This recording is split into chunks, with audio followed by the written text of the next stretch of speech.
Hello friends, welcome back to my channel Halu Hadi academy.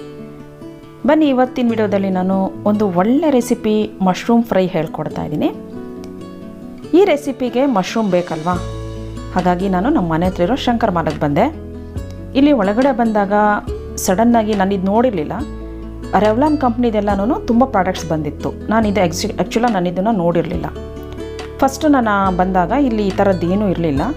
ಈ ಸರಿ ಬಂದಾಗ ಇದೆಲ್ಲ ಎಕ್ಸಿಬಿಷನ್ ಥರ, ಅಂದರೆ ಡೈಲಿ ಇರುತ್ತಿದ್ದು ಎಕ್ಸಿಬಿಷನ್ ಥರ ಅಲ್ಲಿ ಎಕ್ಸಿಬಿಟ್ ಮಾಡಿದ್ದಾರೆ ಅಷ್ಟೇನೆ. ಇದು ಸ್ಯಾರಿ ಸ್ಟಾಲ್. ಇದು ಸ್ಯಾರಿ ನೋಡೋಣ ಅಂತ ಅಂದ್ಕೊಂಡೆ, ಬಟ್ ನನಗೆ ಟೈಮ್ ಇರಲಿಲ್ಲ. ಆಗಿದ್ದರಿಂದ ಜಸ್ಟ್ ನಾನು ರೇಟ್ಸ್ ಎಲ್ಲ ಕೇಳಿ ಹಾಗೆ ಮುಂದೆ ಪಾಸ್ ಆದೆ. ಹೆಣ್ಮಕ್ಳೇ ಹಾಗೆ ಗುರು, ಏನೋ ತೊಗೊಳಕ್ಕೆ ಬರ್ತೀವಿ, ಇನ್ನೇನೋ ತೊಗೊಳ್ತೀವಿ. ನಾನು ನೋಡಿ ಮಶ್ರೂಮ್ ತೊಗೊಳಕ್ಕೆ ಬಂದು ಏನೇನು ಸ್ಟಾಲ್ ಇದೆ ಅಂತ ಎಲ್ಲ ಚೆಕ್ ಮಾಡ್ಕೊಂಡು ಹೋಗ್ತಾಯಿದ್ದೀನಿ. ಬನ್ನಿ ಬೇರೆ ಕಡೆ ಹೋಗೋಣ. ಈಗ ಯಾಕೋ ಯಾವುದೂ ಸೀರೆ ಇಷ್ಟ ಆಗಲಿಲ್ಲ ಅಂತ ಪಕ್ಕ ಸ್ಟಾಲ್ ನೋಡೋಣ ಅಂತ ಹೋದೆ. ಅಲ್ಲಿ ನಾನು ಡ್ರೆಸ್ಗಳಿದೆ ರೆಡಿ ಅಂದ್ಕೊಂಡ್ರೆ ಇಲ್ಲಿ ಡ್ರೆಸ್ ಪೀಸ್ಗಳಿತ್ತು. ಅದು ಅಷ್ಟೇ ನೋಡಿ, ನೀವು ನೋಡ್ತಿದ್ರೆ ಎಲ್ಲ ಡಿಮ್ ಆಗಿದೆ. ಮತ್ತು ಬೆಡ್ಸ್ಪ್ರೆಡ್ಸ್ ನೋಡಿದೆ. ಬೆಡ್ಸ್ಪ್ರೆಡ್ಸು ಅಷ್ಟೇ, ಬೆಡ್ಶೀಟುಗಳು ಅಷ್ಟೇ, ಎಲ್ಲ ಒಂಥರ ಕಲರ್ಸ್ ಎಲ್ಲ ಯಾವುದೂ ಚೆನ್ನಾಗಿರಲಿಲ್ಲ. ಮೆಟೀರಿಯಲ್ ಅಷ್ಟೇ, ನಾನು ಅದನ್ನ ನೋಡಿ ಟಚ್ ಮಾಡಿ ನೋಡಿದೆ ನಾನು ಹೇಗಿದೆ ಅಂತ. ಸ್ವಲ್ಪನೂ ಚೆನ್ನಾಗಿರಲಿಲ್ಲ ಮೆಟೀರಿಯಲ್ಲು. ಬಿಡು ಬೇಡ ಅಂತ ಅಂದ್ಕೊಂಡು ನೆಕ್ಸ್ಟ್ ಸ್ಟಾಲ್ಗೆ ಏನಿದೆ ಅಂತ ಹಂಗೆ ಕ್ರಾಸ್ ಆದೆ. ಆ ಕಡೆ ಡಿ ಮಾರ್ಟ್ ಇತ್ತಲ್ಲ, ಅಬ್ಬಬ್ಬಬ್ಬ ನೋಡಿರಿ ಎಷ್ಟು ಸಕ್ಕತ್ತಾಗಿದೆ ರೀ ಹೆಣ್ಮಕ್ಳದೆಲ್ಲ ಐಟಮ್ಸ್ ಇಲ್ಲಿ. ಇನ್ನು ಕಿವಿ ಒಲೆ ನೋಡ್ತೀರಾ, ಮತ್ತು ಸರ ನೋಡ್ತೀರಾ, ನೀವು ಇಯರಿಂಗ್ಸ್ ನೋಡ್ತೀರಾ, ಹಾಗೆಯೇ ಫಿಂಗರ್ ರಿಂಗ್ಸ್ ನೋಡ್ತೀರಾ, ಬ್ಯಾಂಗಲ್ಸ್ ನೋಡ್ತೀರಾ. ಅಬ್ಬಬ್ಬಬ್ಬ ಸಕ್ಕತ್ತಾಗಿತ್ತು. ನಾನು ಒಂದು 5 ನಿಮಿಷ ನಿಂತ್ಕೊಳ್ಳೋಣ, ನಾನು ಯೂಸ್ ಮಾಡ್ತಾ ಇದ್ರೂ ನೋಡಬೇಕು ಒಟ್ನಲ್ಲಿ. ನಾನು ನೋಡ್ತಾ ಇದ್ದೆ, ನನ್ನ ಮಗ ನೋಡಿ ಕರಿತಾ ಇದ್ದೇನೆ ಬಾ ಅಂತ ಡಿ ಮಾರ್ಟ್ಗೆ ಹೋಗೋಣ ಅಂತ. ಡಿ ಮಾರ್ಟಲ್ಲಿ ಮಶ್ರೂಮ್ ತೊಗೋಬೇಕಾಗಿತ್ತಲ್ಲ. ಅವನು ಪ್ರೋಟೀನ್ ಫುಡ್ ತಿಂತಾನೆ ಯಾವಾಗಲೂ. ಇಬ್ಬರು ಅಷ್ಟೇ, ನಮ್ಮ ಮಕ್ಕಳು ಪ್ರೋಟೀನ್ ಫುಡ್ ತಿಂತಾರೆ. ಮಶ್ರೂಮಲ್ಲಿ ತುಂಬ ಪ್ರೋಟೀನ್ಸ್ ಇರುತ್ತೆ ಅಂತ ಯೂಶ್ವಲಾಗಿ ನಾನು ಜಾಸ್ತಿ ಯೂಸ್ ಮಾಡ್ತೀನಿ. ವೀಕ್ಲಿ ಒಂದ್ಸಾರು ಯೂಸ್ ಮಾಡ್ತೀನಿ. ತುಂಬ ಚೆನ್ನಾಗಿತ್ತಿಲ್ಲ, ಬಟ್ ರೆಸಿಪಿ ಮಾಡೋಣ ಬನ್ನಿ ಈಗ, ಆಮೇಲೆ ಮಾತಾಡೋಣ. Once again welcome back to my channel Halu Hadi academy. ಈಗ ಮಶ್ರೂಮ್ ಫ್ರೈ ಎಷ್ಟು ಚೆನ್ನಾಗಾಗಿದೆ ಅಂತಾರೆ ನೀವು ನೋಡ್ತಿರ್ಬೋದು ಪ್ಲೇಟಲ್ಲಿ. ಸಕ್ಕತ್ತಾಗಿತ್ತು, ಟೇಸ್ಟು ಹಾಗೆ ಇರುತ್ತೆ. ನೀವು ಮಾಡಿ ನೋಡಿ ಒಂದ್ಸಲಿ, ನಿಮಗೆ ಗೊತ್ತಾಗುತ್ತೆ. ನಾನು ಸುಮ್ಮನೆ ಸಕ್ಕತ್ತಾಗಿದೆ ಅಂತ ಹೇಳ್ತಾ ಇಲ್ಲ. ಫಸ್ಟ್ ಇದನ್ನು ನಾವು ಮಶ್ರೂಮ್ ತರ್ತೀವಲ್ವ ಅಂಗಡಿಯಿಂದ, ಇದನ್ನು ನೀಟಾಗಿ ಕಟ್ ಮಾಡಿಕೊಂಡು ಮೇಲೆ ಸಿಪ್ಪೆಲ್ಲ ತೆಗೆದುಬಿಟ್ಟು ಸಾಲ್ಟ್ ವಾಟರಲ್ಲಿ ಚೆನ್ನಾಗಿ ತೊಳೆದಿಟ್ಕೋಬೇಕು. ಬೇಕಂದರೆ ನೀವು ಅರಿಶಿನ ಕೂಡ ಹಾಕ್ಕೊಂಡು ತೊಳಿಬೋದು. ಇದಕ್ಕೆ ಬೇಕಾಗಿರೋ ಐಟಮ್ಸ್ ಅಂತಾರೆ ಇಂಪಾರ್ಟೆಂಟ್. ಇಲ್ಲಿ ನನಗೆ ಫಸ್ಟು ಪೆಪ್ಪರ್ ಬೇಕೇ ಬೇಕು ಇದಕ್ಕೆ ಟೇಸ್ಟ್ ಎನ್ಹಾನ್ಸ್ ಮಾಡೋಕ್ಕೆ. ಸಾಲ್ಟು, ಹಾಗೆಯೇ ಗರಂ ಮಸಾಲ.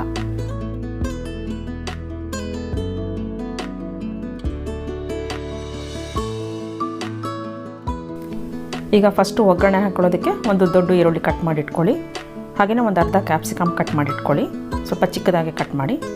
ಆಮೇಲೆ ಸ್ವಲ್ಪ ಕೊತ್ತಂಬರಿ ಸೊಪ್ಪು, ಹಾಗೆಯೇ ಒಂದು ಸ್ವಲ್ಪ ಶುಂಠಿ ತುರಿದಿಟ್ಕೊಳ್ಳಿ. ಒಂದು 7ರಿಂದ 8 ಹಸಿಮೆಣಸಿನ್ಕಾಯಿ, ಒಂದು 2 ಟೇಬಲ್ ಸ್ಪೂನಷ್ಟು ಬೆಳ್ಳುಳ್ಳಿ, ಒಂದು ಚಿಕ್ಕ ಹೋಳು ನಿಂಬೆಹಣ್ಣು. ಇಷ್ಟೆಲ್ಲ ನಮಗೆ ಇಂಗ್ರೀಡಿಯೆಂಟ್ಸ್ ಬೇಕು. ಈಗ ಸ್ಟವ್ ಮೇಲೆ ನಾನು ಬಾಣಲೆ ಇಟ್ಬಿಟ್ಟು ಆಯಿಲ್ ಹಾಕಿದ್ದೀನಿ. ತುಪ್ಪ ಬೇಕಾದರೂ ಯೂಸ್ ಮಾಡಿ. ಫಸ್ಟು ಬೆಳ್ಳುಳ್ಳಿನೇ ಹಾಕಿ, ಸ್ಮೆಲ್ ಕಡಿಮೆ ಆಗಬೇಕಲ್ವ. ಸಾಸಿವೆ ಹಾಕದೇ ಇದ್ರೂ ನಡೆಯುತ್ತೆ. ಬೆಳ್ಳುಳ್ಳಿ ಎಲ್ಲ ಸ್ವಲ್ಪ ಬ್ರೌನ್ ಕಲರ್ ಆಗಿದ ತಕ್ಷಣ ನೆಕ್ಸ್ಟು ನೀವು ಅದಕ್ಕೆ ಈರುಳ್ಳಿನೆಲ್ಲ ಆ್ಯಡ್ ಮಾಡ್ಕೊಳ್ಳಿ. ಅದು ಅಷ್ಟೇ, ಈರುಳ್ಳಿನೂ ಅಷ್ಟೇ, ಸ್ವಲ್ಪ ಸ್ಮೆಲ್ ಕಡಿಮೆ ಆಗಬೇಕಂದ್ರೆ ಸ್ವಲ್ಪ ಬ್ರೌನ್ ಕಲರ್ ಬರಬೇಕು, ಚೆನ್ನಾಗಿ ಫ್ರೈ ಮಾಡಬೇಕು.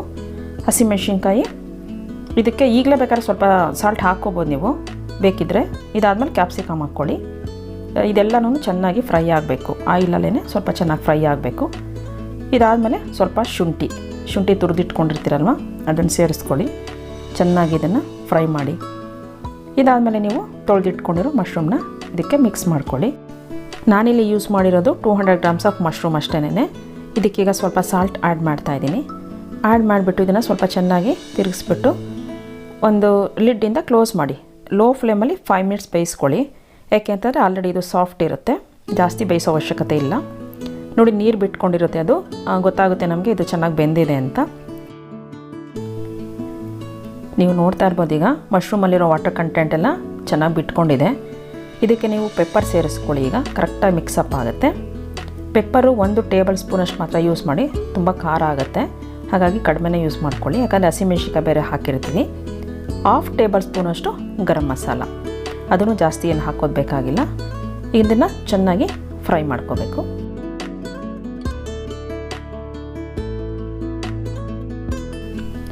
ಎಲ್ಲ ಚೆನ್ನಾಗಿ ಫ್ರೈ ಆದಮೇಲೆ ಸ್ಟವ್ ಆಫ್ ಮಾಡಿಬಿಟ್ಟು ಒಂದು ಪೀಸ್ನ ನಾನು ಟೇಸ್ಟ್ ಮಾಡ್ತೀನಿ ಈಗ. ಯಾಕಂದರೆ ಎಲ್ಲ ಕರೆಕ್ಟಾಗಿದೆಯಾ ಮಸಾಲ ಮತ್ತು ಸಾಲ್ಟ್ ಚೆಕ್ ಮಾಡೋದಕ್ಕೆ. ಟೇಸ್ಟ್ ಮಾಡಿದಾಗ ನನಗನ್ನಿಸ್ತಿತ್ತು ಒಂಚೂರು ಸಾಲ್ಟ್ ಹಾಕ್ಕೋಬೇಕಂತ. ಯಾಕಂದರೆ ಸಾಲ್ಟ್ ಕರೆಕ್ಟಾಗಿ ಹಾಕಿದ್ರೇ ಅದು ಟೇಸ್ಟ್ ಬರೋದು. ಇಲ್ಲಾಂತಂದರೆ ಯಾರಿಗೂ ಇಷ್ಟ ಆಗಲ್ಲ. ಸಾಲ್ಟ್ ಮಾತ್ರ ಕರೆಕ್ಟಾಗಿ ಹಾಕ್ಕೋಬೇಕು. ಒಂದು ಸ್ವಲ್ಪ ಸಾಲ್ಟ್ ಮತ್ತೆ ನಾನೀಗ ಸೇರಿಸ್ತಾ ಇದ್ದೀನಿ. ಅದ್ರ ಜೊತೆಯಲ್ಲಿ ಲಿಂಬೆ ರಸ ಒಂದು ಸ್ವಲ್ಪ ಅಂದರೆ ಒಂದು 1/4 ಟೇಬಲ್ ಸ್ಪೂನಷ್ಟು ಹಾಕ್ಕೊಳ್ಳಿ ಸಾಕು. ಯಾವುದೇ ಫುಡ್ ಜೊತೆ ನೀವು ಲಿಂಬೆ ರಸ ಯೂಸ್ ಮಾಡೋದ್ರಿಂದ ಈಸಿ ಡೈಜೆಷನ್ ಇರುತ್ತೆ. ಹಾಗಾಗಿ ಲಿಂಬೆ ರಸ ಯೂಸ್ ಮಾಡಿದ್ರೆ ತುಂಬ ಹೆಲ್ತ್ಗೆ ಒಳ್ಳೆಯದು. ಹಾಗೆಯೇ ಈ ರೆಸಿಪಿ ನಿಮಗೆಲ್ಲ ತುಂಬ ಇಷ್ಟ ಆಗಿದೆ ಅಂತ ಅಂದ್ಕೊಳ್ತಾ ಇದ್ದೀನಿ. ಈಗ ಕೊತ್ತಂಬರಿ ಸೊಪ್ಪಿಂದ ನಾವು ಅಲಂಕಾರ ಮಾಡಿರೋದ್ರಿಂದ ತಿನ್ನಲೇಬೇಕು ಅಂತ ಅನ್ನಿಸ್ತಾ ಇದೆ. ಹಾಗಾಗಿ ನಾನು ಸರ್ವ್ ಮಾಡ್ಕೊತಾ ಇದ್ದೀನಿ. ನನ್ನ ಪ್ಲೇಟ್ಗೆ ಹಾಕ್ಕೊಂಡು ಈಗ ತಿಂದೇ ಬಿಡ್ತೀನಿ ನಾನು. ನೀವು ಕೂಡ ನಿಮ್ಮ ಮನೆಯಲ್ಲಿ ಒಂದ್ಸಲಿ ಟ್ರೈ ಮಾಡಿ. ಇದನ್ನು ನೀವು ಚಪಾತಿಗೆ ಅಥವಾ ದೋಸೆಗೂ ಕೂಡ ಯೂಸ್ ಮಾಡ್ಬೋದು. ಏನೂ ಇಲ್ಲ ಅಂದಾಗ ಈವ್ನಿಂಗ್ ಟೈಮ್ಸು ನಿಮಗೆ ಮಕ್ಕಳು ಸ್ಕೂಲಿಂದ ಬರ್ತಾರಲ್ಲ, ಒಂದು 10-15 ಮಿನಿಟ್ಸಲ್ಲಿ ಇದನ್ನು ರೆಡಿ ಮಾಡಿಟ್ಬಿಡಿ. ತುಂಬ ಸಾಫ್ಟಾಗಿರೋದ್ರಿಂದ ಮಕ್ಕಳು ಇಷ್ಟಪಟ್ಟು ತಿಂತಾರೆ. ನೀವು ಕೂಡ ಈ ರೆಸಿಪಿನ ಮನೆಯಲ್ಲಿ ಟ್ರೈ ಮಾಡಿ. ಯಾಕೆ ಅಂತಂದರೆ ತುಂಬ ಈಸಿ ರೆಸಿಪಿ ಇದು. ಇವತ್ತಿನ ಈ ರೆಸಿಪಿ ನಿಮಗೆ ಇಷ್ಟ ಆಗಿದೆ ಅಂತ ಅಂದ್ಕೊಳ್ತಾ ಇದ್ದೀನಿ. ನಿಮಗೇನಾದರೂ ಇಷ್ಟ ಆಗಿದರೆ ಲೈಕ್ ಮಾಡಿ, ಶೇರ್ ಮಾಡಿ, ಹಾಗೆ ಕಮೆಂಟ್ ಮಾಡಿ.